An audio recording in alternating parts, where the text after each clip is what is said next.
Greetings adventurers, this is Lorne, your guild advisor, and welcome back to this week's installment of Cuts and Changes for DanMachi 4, where I highlight the differences between the original light novel source and the anime adaptation, as well as provide additional context for what you see in the show. With episode 7 we discovered that Ryu, the former elven adventurer who has helped Bell and his familia countless times, may have been involved in a murder, and that the residents of Rivera have organized a hunting party to go after her. In the midst of all this, Cassandra dreams of a prophecy that seems to spell doom for Belle's party. The anime does a good job at showcasing Cassandra's struggles in trying to decipher the prophecy, as well as portraying how determined she is to prevent the party's terrible fate. Naturally, some dialogue has been cut for the adaptation, and I'll do my best to provide additional background information to increase your understanding of the scenes in the show. Without further ado, let's start the breakdown. The first thing I want to mention is that Volume 13 opens up with a passage told from Ryu's first-person point of view, meaning that she is actually narrating the story. This marks the first time that a character other than Belle is narrating the series.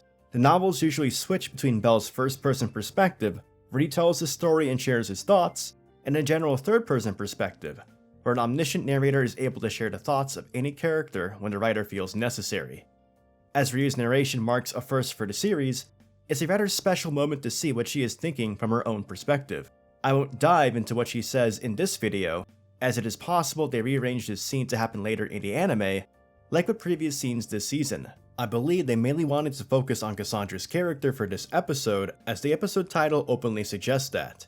If it becomes clear that the anime is completely omitting Ryu's narration, I will expand upon it in a future video. The anime itself opens up with Cassandra dreaming of another prophecy. The length of the prophecy is a bit longer in the novel, but the visuals shown in the anime do cover most of what was omitted, which basically boils down to the majority of the expedition party dying. If anyone is curious about Cassandra's sleeping attire, the anime didn't do anything extra.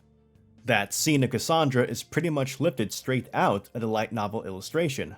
Also, regarding the placement of this scene, originally in the light novel, Cassandra does not have this dream until after the party meets up and agrees to join the hunting group to help Ryu. Cassandra actually purposefully naps to have visions, as that is part of a ritual before big events, such as before the war game against Hestia Familia when she was still in Apollo Familia. The werewolf adventurer named Turk actually hugs the body of the dead adventurer in the novel, showing clear distress at the death of his friend. As the crowd is drawn in, Bell is in clear shock at the sight of the corpse and provides some clear descriptive language regarding his thoughts in the novels. He simply did not want to believe Ryu did this. A decent chunk of dialogue was cut during the conversation among the adventurers when discussing the murder. Bors mentions that he heard that the guild and Loki's familia were planning an operation that was focused on Evilus, who you might be familiar with if you've seen or read Sword Oratoria, the DanMachi side series centered around Loki familia. Evilus is a collective organization of familias led by evil deities. Until about 5 years ago, Evilus was very prominent and constantly terrorizing Arario. Bors brings up Evilus because the familia that brought about the destruction of Ryu's Astrea familia was part of it. He guesses that Ryu's appearance might be related to Evilus, as their hideouts seem to be discovered by Loki familia. When Bell hears about his secret hideout, he immediately makes a connection to Gnosis.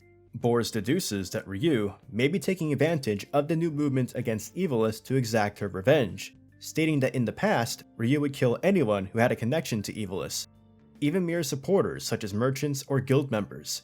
It seems that part of this dialogue regarding Ryu killing Evilus supporters was given to Oka, which is a little strange as Ryu helped escort Oka and a lot of the crew when searching for Bell's party in Season 1. There's also the fact that Bors is old enough to remember the prominence of Evilus, while Oka and the rest of Takemikazuchi familia were not in Arario yet. One interesting thing to note from the side novel Familia Chronicle episode Ryu is that when the guild blacklisted Ryu on the adventurers list, they wiped out the details of her appearance, almost as a mercy. Due to Ryu's methods, they had no choice but to take action, even if everyone she personally killed was guilty of being tied to Evilus. Since Rivera was full of outlaw adventurers, they were afraid that Ryu might try to draw a connection between them and Evilus, which is partly why the adventurers are eager to join the hunting party. Well, for Bors, it was the bounty money. It was really satisfying to see Bell stand his ground with Turk standing over him and shouting in his face. He figures out that Turk is likely lying about something, given that he did not recognize Ryu from the Black Goliath fight, but somehow noticed her during the murder. After Aisha pulls Belle away from the scene, there's actually a short conversation amongst the expedition crew before they meet in the inn later in the anime. Both Aisha and Lily state it was not a good idea to defend Ryu when the mood was against her. They couldn't afford to make enemies. Belle sees that he failed as a leader in that moment, not being able to see the bigger picture, but Aisha states that Belle's quality of defending someone outside of his familia is what people like about him. Aisha is clearly remembering what Belle did for Haruhime. She even does her best impression of Ryu, stating, "Kranao-san, that's a virtue of yours." The meeting in the inn was for the most part adapted very well. After the group agrees to join the hunting party to help find Ryu, Belle remembers all the times Ryu has helped them in the past. The Black Goliath, the war game, and even stealing eyes during the Battle of Daedalus Street. It was time for them to repay their debt to her. One thing the anime omits is Belle's short exchange with Aisha after the meeting. She reminds Belle that everything they discussed was still just one interpretation of the events. Ryu could still be the killer. Even so, Belle chooses to believe in her. Belle also feels that Aisha knows a bit more than she's leading on, but doesn't push the issue. Remember that back in Season 3, Osvi offered information about the remnants of Evilist to Ryu in exchange for help regarding the Zeno situation. Aisha was present during that meeting as well. Speaking of Osvi, we are brought to a scene featuring Osvi and other members of Hermes' Familia scouting around inside Gnosis. The guild ordered an operation to clear it out after the existence of Gnosis was discovered during Season 3. Hermes Familia's objective was to follow behind Loki Familia as they clear through Gnosis and thoroughly investigate the area. To find out more about what Loki Familia is doing here, you'll have to read Sword Oratoria, Volume 11. Ryu tagged along with Hermes Familia as backup as she wanted to be included, knowing that Evilist was potentially involved. Normally, Aisha would be here as well, since she was technically a member of Hermes Familia, but she managed to convince Hermes to let her tag along Belle's expedition, which also allowed her to act as a bit of insurance to make sure Belle did not get involved with the Gnosis operation. Osvi could only sigh at the situation, underestimating Ryu's tenacity when it came to Evilist, as Ryu immediately splits off from Hermes Familia when she recognizes a group of adventurers. When Cassandra tries to persuade Belle to call off on joining the hunting party, she genuinely believes that Belle might listen to her, because Belle seemed to be the one person that may be capable of believing her prophecies. For those unaware, Cassandra, like many other characters in DanMachi, is inspired from mythology, specifically Greek mythology regarding the prophetess Cassandra. This prophetess was able to deliver accurate prophecies, but was also cursed by the god Apollo so that no one would believe her. The Cassandra in the anime is very much conditioned to believe that no one believes in her visions, which is shown during the war game and the beginning of Season 4. Cassandra thinks back to when Belle actually decided to look for her missing pillow back in Season 2, when she mentioned seeing it in a dream. As silly as it sounds, it was the first time anyone acted on her visions. The anime then brings us to a short scene of Hestia in the Familia home with Mihawk and Naza. There is an agreement among Hestia's allied Familias to help watch over the Familia home, as the Familia is mostly absent. Gods and adventurers from Mihawk, Take, and Hephaestus Familia take turns in making sure no one trespasses the home, while Hestia Familia is on their expedition. We're then quickly brought back to the hunting party as Bors gives out orders. One thing the novels mention is that as the hunting party advances down the dungeon, he's been placing adventurers at every main passageway between floors, so in the event that Ryu were to go back up the dungeon, she would be caught. When Hestia gets the message from Lily, she mentions that the stingy supporter would not normally pay for a messenger. In usual circumstances, Belle would run the message up himself as he was the fastest in the party. But it seems like the situation was serious enough that Belle needed to stay in the dungeon. The anime does not reveal the favor that Lily is asking for, but it is mentioned in the novel. However, I will refrain from stating what it is, as this is clearly an intentional move by the anime, so I'll let anime-only viewers find out when the anime wants to reveal it.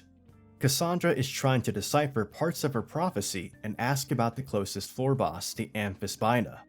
Lily confirms it should not respond until another 2 weeks, and for some reason, Oka delivers the line regarding that they theoretically have enough adventurers to deal with it.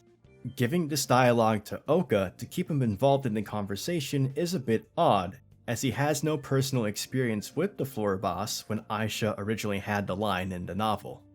When the Mammoth Fools appear, Bell is actually using a broadsword borrowed from boars rather than Hakugen, which you see in the anime. It's not that important of a detail, but I think it is funny to note that we constantly see Bell opt to use larger weapons throughout the series. The reason why Welf does not like being called by his family name Krotso is because he hates being associated with this family due to the reputation of Krotso magic swords. He wants to be known for his excellent blacksmithing work rather than just magic swords, which can break at a moment's notice. When Bell asks Aisha to stay behind with the group, the anime cuts off Bell's reasoning, which convinces Aisha to stay. Just like Lily's request to Hestia, this is a deliberate decision by the anime to hide the reveal for later in the show, so despite Bell's conversation with Aisha being detailed in the novel, I'll refrain from expanding upon it for now. Regarding the Goliath scarf, like Welf mentioned, it was made by cutting off part of the Goliath robe that Lily was wearing. It has incredible durability as it was used to repel the bullet seeds of the Moss Huge, as well as help shelter the group from the heat of Bell's Argonaut-charged firebolt. The scarf is also rather heavy in exchange for its defensive properties. When Bell thanks Cassandra for being the inspiration for the scarf, Cassandra thinks about how she is incredibly thankful to Bell for believing in her when it seemed no one else would. In a way, his trust saved her. Because of this, she did not want to lose him. She would even be his partner for life if it meant that he could stay by her side. This was not based on romantic feelings, but rather Cassandra being attracted to the concept of someone believing in her. Cassandra asks him to come back alive, and he promises that he will. Come on, Cass, don't deathflag my boy like that. Overall, Episode 7 does a good job of displaying Cassandra's character and setting up the eventual meeting with Ryu. There are a few portions of rearranged or omitted dialogue, but for the most part the anime is able to get the main points across. Regarding this week's danmemo side story, it features a scene between Hermes' Familia members, Osvi, Falgar, and Meryl, and it gives some context as to what they will be doing in Gnosis. You can view this in the mobile game or through a video which I'll provide in the description. Last week, I mentioned that I heard that DanMachi would be getting a new key visual as well as a reworked OP, but it seems we did not get it this week. This was a rumor, but I am hoping that we get some sort of visual change soon, as the story is about to center around Ryu. At the very least, we should be getting those visual changes for sure when we enter the second core of the season, which is pretty much inevitable at this point, even if it still hasn't been officially confirmed. Anyway, I will see you guys next week for episode 8, which should bring the focus to my favorite character. If you found this video informative, please give it a like and subscribe to the channel for more DanMachi content. Don't forget to follow me on my socials, and this is Lorne, your guild advisor, signing out.